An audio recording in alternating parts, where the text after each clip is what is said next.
I'm Jared Gardner, and I'm an assistant professor of pathology and dermatology at the University of Arkansas for Medical Sciences in Little Rock. And I'm here today with Dr. Chris Shea, who is a professor of dermatology and pathology at the University of Chicago. And he's also the new editor-in-chief of the Journal of Cutaneous Pathology. Chris, thanks very much for coming here today. It's my pleasure. Awesome. Well, we wanted to talk about being an editor, being on an editorial board. Tell us a little about your history. How did you get involved in editorial boards and get to the point where you are today? Well, I guess it starts with getting involved with editing at all. And I was so fortunate when I was a dermatology resident back in the 1980s at the Harvard program that the editor-in-chief of the Archives of Dermatology was one of our professors. So one of our major journal clubs was going through that, and that's kind of an interesting experience when the editor-in-chief is sitting across from you. So you learn to read things carefully, and you get a sense for how important this is. And like many of us, I was happy to serve as a reviewer without being on editorial boards. But then I decided to move up, and basically because I enjoy it. I love editing. I love reading science and sort of seeing things improve. And so I got involved, I think, initially with the Journal of Cutaneous Pathology, probably around 1999, on the editorial board after serving as an ad hoc reviewer. And I've also been, and still I am, on the editorial board of the American Journal of Dermatopathology and the Journal of the American Academy of Dermatology. And in that particular venue, I served as the associate editor for dermatopathology for a term of 5 years. Oh, good. So that kind of got me primed up. I really learned, I think, at a higher level how to set things up and make the process work smoothly. That sounds good. Yeah. What does an editor-in-chief do? Well, they do a little bit of everything. I mean, ultimately, it's our responsibility to make sure that the issue gets out in a timely manner and that we have a deadline that we have to meet. And most importantly, that the content is very interesting, informative, often actionable, sophisticated, all those different kinds of good adjectives you might want to put onto it. And I can't do it all by myself, so I do rely very heavily on a wonderful group of people, including our staff through the Wiley, the journal is published by Wiley, and so the Wiley editorial office does a lot of the initial legwork in making sure that the submissions, which of course are all electronic nowadays, are done appropriately, and that all the necessary forms are filled out, and that everything is taken care of before it even gets to me. Oh, really? So there's a lot of back work that happens beforehand, and then after the paper comes to you, what do you do? What's the next step? Well, of course, I read everything, more than once. But the initial read is just to make sure that it's going to be a good fit for the journal, number one, because some works are actually great papers, but they're not for us. Okay. So you can save a lot of work up front if you recognize it's just not the right thing for JCP. Maybe it's better for a clinical journal or something else. Quite right. And of course, we don't want to keep the authors waiting. If we know it's not going to be a go, I'd like to let them know as soon as possible. Sometimes articles just need a lot of particular editing by the author, things like English language and things like that. So we do try to direct them towards services that can do that if that's an issue. But basically, after I've looked it over and decided that it meets a good threshold for potential acceptability, I will send it out to one of my associate editors, and we have a panel of 5 associate editors, all of whom are very energetic and really wonderful at their stuff. And they have particular subspecialty areas that they focus on, but they also, of course, do general dermatopathology as well. And they will then look over the paper. They make a second look to see if it's even worth sending out, and sometimes they're a little more rigorous than I am. And then they will select reviewers among people like our members of our editorial board and also others. Sure. And we usually send each paper out for 2 reviews initially, occasionally more, occasionally less, in order to get a balanced opinion. The reviews are returned ideally within a couple of weeks, and then it goes back to the associate editors, who will make a recommendation to me that I will incorporate in responding to the author. So after the associate editors get their responses back to you, the reviewers and all of that put together, then you bring it all together and make a final decision on the manuscript. Well, we make a decision. I make a decision. It's not necessarily the final decision. If it's the final decision at that point, it's unfortunately most often a rejection, because we do want to reject those things and have them have an opportunity to reapply somewhere else Sure. if suitable. And rarely, but wonderfully, you may see cases where it's such a perfect paper that it needs no correction at all. I can't recall any of my manuscripts ever coming back with that response. There's always something to change, I think. That's right, yes. So generally we will recommend either relatively minor revisions or more major revisions.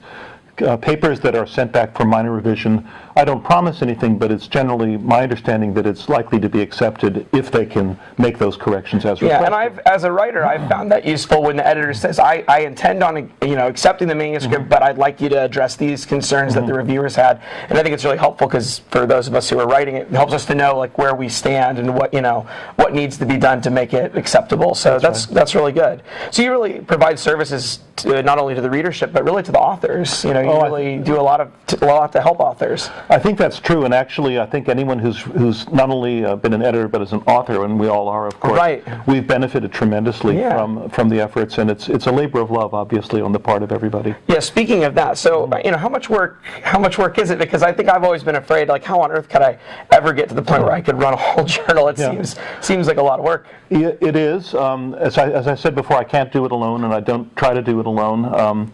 I think when I started, it was probably a little more work in the first couple of months. I'm now in about my fourth month or so.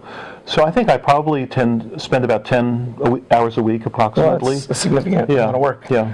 What do you look for? What's an ideal paper look like for the journal Cutaneous Pathology? What do you guys want submitted? Well, I think that one way to answer that is to think about the kinds of types of manuscripts that we have and that we like. And generally, we think about review articles, which are not original research, but of course they're original papers that will summarize and inform a broad readership. Those are of great interest to our readers, and in fact they're highly read, highly downloaded, because now we have statistics on that from the online, and highly cited. And we do map all of these statistics because we want to make sure that the journal is highly effective in what it does. Yeah, that way you can see what kinds of content appeal the most. So the review articles don't come out every month, but several times a year at least we want to have that. Beyond that, original research studies are definitely our top priority. And, I mean, really, they're more important than reviews in a sense, but we like both of them very much. And when it comes to original research, I think that the most important thing is to think about our readership, which is the practicing dermatopathologist by and large.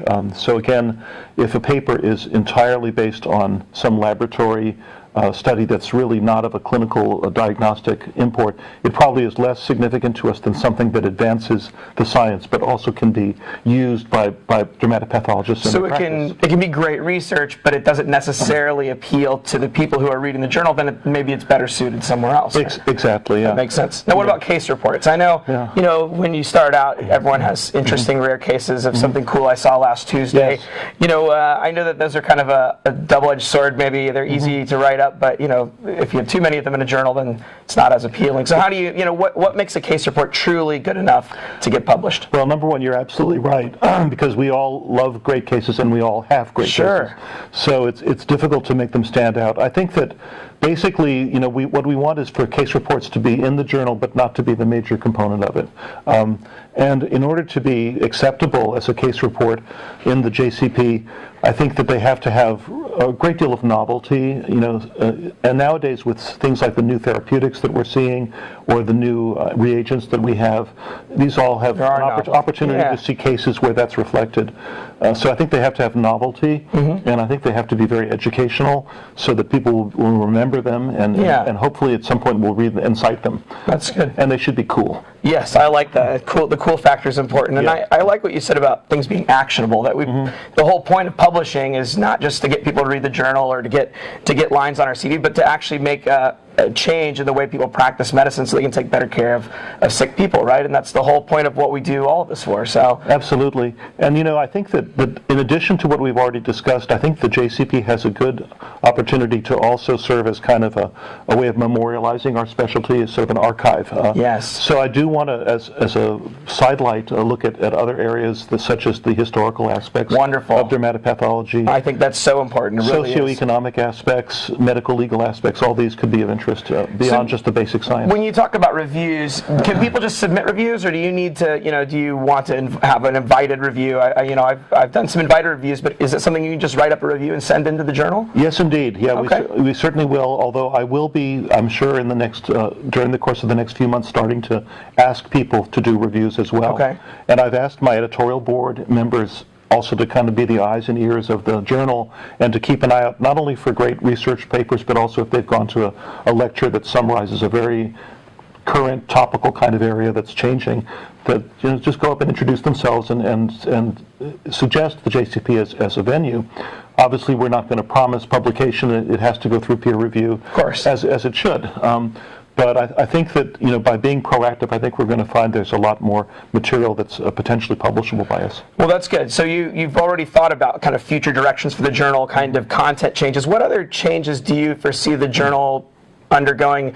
I mean, if nothing else, just as the technology changes, the way people read articles, yes, the way the publishing industry changes, how do you see the future of the JCP over the next couple of decades? Well, the couple of decades is a long time. Sure. So I can tell you that I'm probably not going to be the person driving it for the next 2 decades, but in the nearer future, I'm actually going to call on the expertise of people actually more like you, who are very wired and very into social media and alternative platforms because I think that now the days are gone when people sort of sit in front of the fire and pull out their paper copy and read through it, maybe making underlinings and notes on it. It's a nice idea that I never have time for. Unfortunately, my journals sit on my shelf, but my phone's always with me, and it's true that what pops up on the screen of my phone, I tend to read. So it's a new way for people to access content, which is there's pros and cons to it, I suppose, but I think we should harness it. I agree. Yeah, I think it won't change the fundamental character of the journal. I think that we're not going to make it into like a light